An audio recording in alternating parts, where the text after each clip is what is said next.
Alright, look, so I drilled the holes in the top for the lights to go in, and a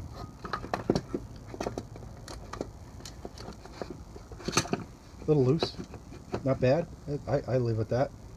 I just used my, I thought I was going to have to dig out my jigsaw, but I just used a narrow blade on my reciprocating saw, and took my time, right, and got it, not bad.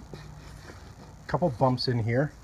So what I want to do is just use this little sanding wheel on my drill just to go around here, just to smooth out some of these notches, because then I'm going to use this router bit, which will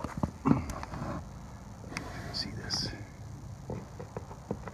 that wheel's gonna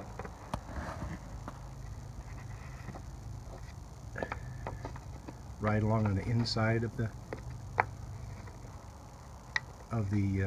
hole, and this will spin so I can countersink the light. Just drop it down just below the surface, and this is about, you know, exactly the right height. Looks like 1/4 of an inch depth, and so I'm going to run my router around there. It'll be countersunk, and the light will be flush then with the top or even below it. All right, here I go.